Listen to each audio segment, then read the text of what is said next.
ഏറ്റവും കൂടുതൽ ചെലവഴിച്ചാൽ കൂലി കിട്ടുന്നത് മക്കൾക്കാണല്ലോ. നമ്മൾ വീട് വെക്കുന്ന ആളുകൾക്ക് വേണ്ടി നമ്മൾ ഇവിടെ ദുആ ചെയ്ത് തങ്ങളെ അവറുകൾ അല്ലാഹു അവർക്കൊക്കെ അത് പൂർത്തിയാക്കി കൊടുക്കട്ടെ. ആമീൻ. നമ്മൾ ചെലവഴിക്കുന്നത് വീടിനോ കച്ചവടത്തിനോ വസ്ത്രം വാങ്ങിക്കാനോ സാധനങ്ങൾ വാങ്ങിച്ചു കൊടുക്കുക എന്തോ ആകട്ടെ, ദീനാറൻ തുൻഫിഖുഹു അലാ അയാലിക വദീനാറൻ തതസദ്ദഖു ബിഹി അലാ മിസ്കീൻ.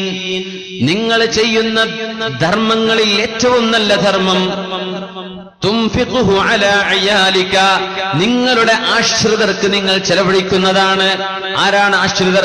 ബിർറ ഉമ്മക വ അബാക വ അഖാക വ ഉഖ്തക. റസൂലുള്ളാഹി സ്വല്ലല്ലാഹു അലൈഹി വസല്ലം ഉമ്മാക്ക് നന്മ ചെയ്യണേ, വാപ്പാക്ക് നന്മ ചെയ്യണേ, വ അഖാക വ ഉഖ്തക, സഹോദരന് നന്മ ചെയ്യണം, സഹോദരിക്ക് നന്മ ചെയ്യണം. നിരാലംബരാണെങ്കിൽ അവരെ നോക്കി വളർത്താൻ ആളുകളില്ലെങ്കിൽ, നിങ്ങളാണ് ആങ്ങളെയെങ്കിൽ പെങ്ങളെ നിങ്ങൾക്ക് നോക്കൽ ബാധ്യതയാണ്. ജ്യേഷ്ഠന് അസുഖമായി കിടക്കുന്ന ജ്യേഷ്ഠനാണ്, നിങ്ങൾക്ക് അല്ലാഹു ആരോഗ്യം തന്നു വരുമാനമുണ്ട്, ജ്യേഷ്ഠനെ പരിപാലിക്കൽ നിങ്ങൾക്ക് നിർബന്ധമായി വരും. ബിർറ ഉമ്മക വ അബാക വ അഖാക വ ഉഖ്തക ഫസുമ്മ അദ്നാക ഫഅദ്നാക. ഉമ്മയെ നോക്കണേ, വാപ്പയെ നോക്കണേ, ആങ്ങളെ നോക്കണേ, പെങ്ങളെ നോക്കണേ, പെങ്ങളെ ശ്രദ്ധിക്കണേ. സുമ്മ അദ്നാക ഫഅദ്നാക, പിന്നെ നിങ്ങളോട് അടുത്ത ബന്ധമുള്ളവർ. ഇങ്ങനെ ഇസ്ലാം കുടുംബ ബന്ധങ്ങളെ ഒരുമിപ്പിച്ചിരിക്കുകയാണ്. പിന്നെ എങ്ങനെയാണ് 2 സെന്റ് ഭൂമിക്ക് വേണ്ടി ആങ്ങളെയും പെങ്ങളും തെറ്റുന്നത്? 5 സെന്റ് ഭൂമിക്ക് വേണ്ടി എങ്ങനെയാണ് ചോരബന്ധം മുറിച്ചു മാറ്റുന്നത്? സ്വന്തം ഉമ്മയോടോ വാപ്പയോടോ കൊല്ലങ്ങളായി മിണ്ടാതെ നടക്കാൻ കാരണം ഒരു 5 സെന്റ് ഭൂമി പെങ്ങൾക്ക് വാപ്പ ഏറെ കൊടുത്തതിന്റെ പേരിൽ. വാപ്പമാരത് ചെയ്യാൻ പാടില്ലായിരുന്നു, പക്ഷേ അതിന്റെ പേരിൽ കുടുംബ ബന്ധം മുറിക്കാൻ പാടുണ്ടോ? സ്വന്തം പെങ്ങളോട് മിണ്ടാതെ കഴിയാൻ പാടുണ്ടോ? പെങ്ങൾ ആങ്ങളയോട് തെറ്റാൻ പാടുണ്ടോ? വാപ്പ മക്കളോട്, മക്കൾ വാപ്പയോട്. സമ്പത്തിന്റെ പേരിലല്ലേ മനുഷ്യനെ കളിക്കുന്നത്? എന്താണ് ഈ സമ്പത്ത്? ഖബറിലേക്ക് കൊണ്ടുപോകോ? ഇല്ല. പക്ഷെ അതിന്റെ പേരിൽ ഉണ്ടാകുന്ന തർക്കങ്ങള്, പിണക്കങ്ങള്, ദുൽമുകള് എന്തെല്ലാം. അല്ലാഹു ഈ സമൂഹത്തിന് ബോധം നൽകട്ടെ. നിബിതങ്ങൾ പറയുമായിരുന്നു സല്ലല്ലാഹു അലൈഹി വസല്ലം, കഫാ ബിൽ മർഇ ഇസ്മൻ അൻ യുദയ്യ മൻ യഊൽ. നിങ്ങൾക്ക് അല്ലാഹു ബാധ്യതയാക്കി വെച്ച ആളുകളെ, നിങ്ങൾ നോക്കാൻ നിർബന്ധമായ ആളുകളെ നിങ്ങൾ നോക്കാതിരിക്കുന്നത് നിങ്ങൾ ചെയ്യുന്ന തെറ്റുകളിൽ വലിയ തെറ്റാണെന്ന് പരിശുദ്ധ റസൂലുള്ളാഹി സ്വല്ലല്ലാഹു അലൈഹി വസല്ലം. അല്ലാഹു അല്ലേ നിസ്കരിക്കാൻ പറഞ്ഞത്? അല്ലാഹുവാണ് ഇവരെ നോക്കാൻ പറയുന്നത്. വാപ്പയുടെ സ്വഭാവം നന്നായിട്ട് നോക്കുക, അല്ലെ ഉമ്മയുടെ സ്വഭാവം നന്നായിട്ട്, അതൊന്നും നോക്കണ്ട. അവരുടെ സ്വഭാവം എന്തോ ആകട്ടെ, നമ്മൾ അവരെ നോക്കിയേ പറ്റൂ. വാപ്പന്മാരൊക്കെ എന്ത് ചെയ്യണം? സ്വഭാവമൊക്കെ നന്നാക്കണം. ആ പഴയ മട്ടത്തെ ആ പിടിച്ച വാശിയും കണ്ണിനൊക്കെ ദേഷ്യം, അതൊക്കെ വാപ്പാരും ഉമ്മാരും ഒന്ന് ഒഴിവാക്കും വേണം. കാലൊക്കെ മാറിയില്ലേ? കുറച്ചൊക്കെ ഒന്നൊരു ഓപ്പൺ മൈൻഡഡ്നെസ് അല്ലെ, ഒരു തുറന്ന മനസ്സൊക്കെ വാപ്പാർക്കും ഉമ്മാർക്കും വേണം. അത് വാപ്പാരും ഉമ്മാരും മനസ്സിലാക്കുക. പക്ഷെ മക്കളോട് ചില ബാധ്യതകളുണ്ട്, അത് മക്കൾ നിർവഹിച്ചേ പറ്റൂ. വിവാഹത്തിലൂടെ കുടുംബജീവിതത്തിലേക്ക് പ്രവേശിക്കാൻ വേണ്ടി പറയാണ് അല്ലാഹു തആല. കുടുംബജീവിതത്തിലേക്ക് പ്രവേശിക്കാൻ വേണ്ടി പറയാൻ റസൂലുള്ളാഹി സ്വല്ലല്ലാഹു അലൈഹി വസല്ലം തങ്ങൾ ഈ സമൂഹത്തിലെ യുവാക്കളോട് പറഞ്ഞിട്ടുണ്ട്, മനിസ്തതഅ മിൻകുമുൽ ബാഅത ഫല്യതസവ്വജ്. ചെറുപ്പക്കാരാ, നിനക്ക് മഹർ കൊടുക്കാൻ കഴിവുണ്ടെങ്കിൽ, അഖല്ലു മുതമവ്വിലിൻ, വിലമതിക്കാവുന്ന ഏത് ചെറുതാണെങ്കിൽ പോലും മഹർ നിങ്ങൾക്ക് സ്വഹീഹാകും, മഹർ കൊടുക്കാൻ പറ്റും. അഖല്ലു മുതമവ്വിലിൻ, ഇത്ര തന്നെ വേണമെന്നില്ല. നിന്റെ പെണ്ണ് പൊരുത്തപ്പെടുന്ന ഒരു മഹർ, വിലമതിക്കുന്ന എന്തെങ്കിലും ഒരു മഹർ കൊടുക്കാൻ നിനക്ക് കഴിവുണ്ടെങ്കിൽ, അവരുടെ ചെലവ് പുറത്താൻ കഴിവുണ്ടെങ്കിൽ നിങ്ങൾ വിവാഹം ചെയ്യണേ.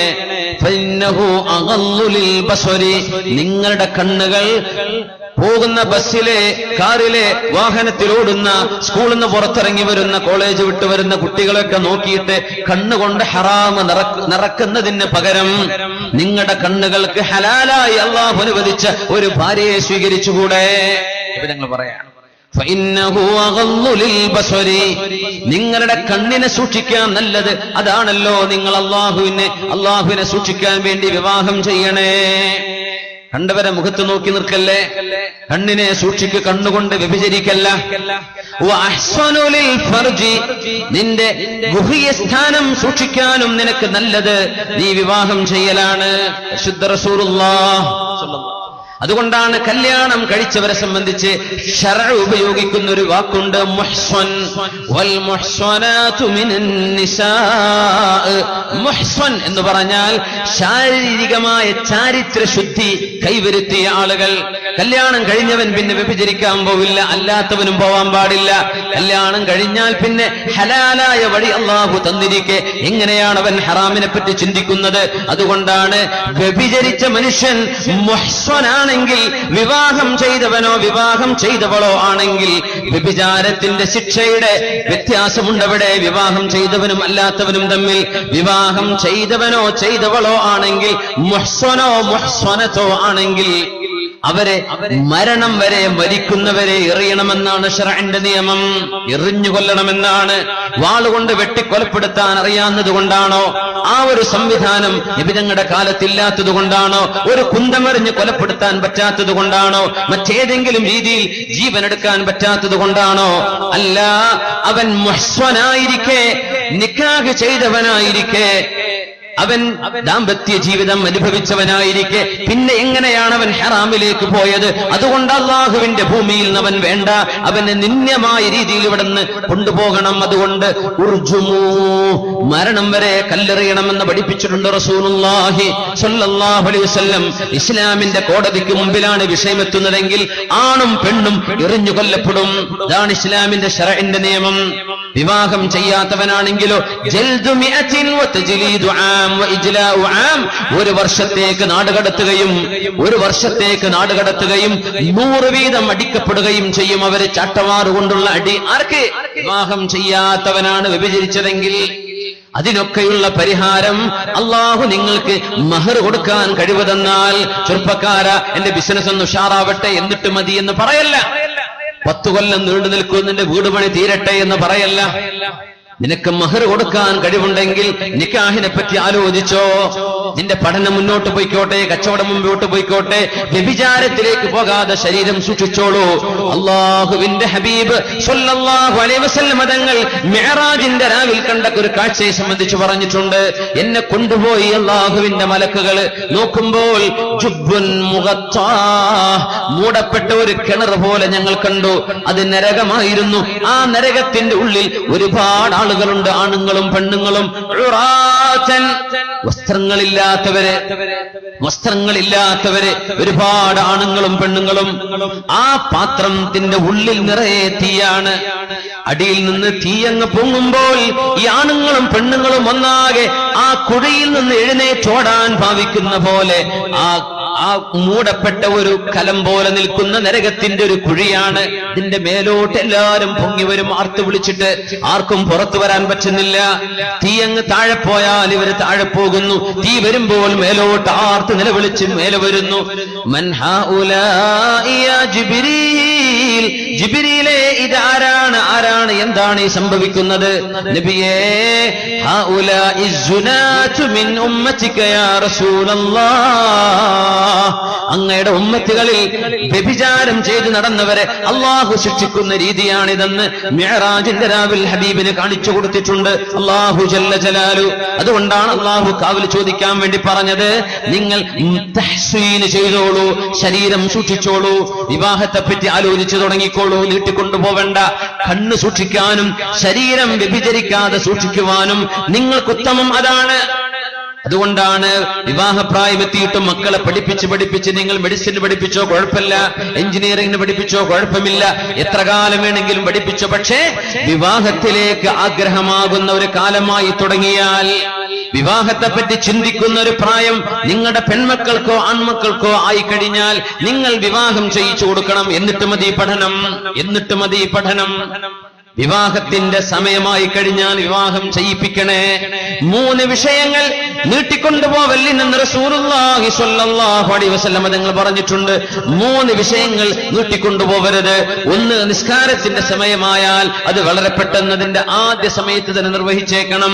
2, ഒരു മയ്യത്ത് മരിച്ചു കഴിഞ്ഞാൽ പിന്നെ ആള് ഗൾഫിൽ നിന്ന് വരട്ടെ, അബുദാബിയിൽ നിന്ന് വരട്ടെ, ഖത്തറിൽ നിന്ന് വരട്ടെ, കുവൈറ്റിൽ നിന്ന് വരട്ടെ, കാത്തുവെക്കണ്ട.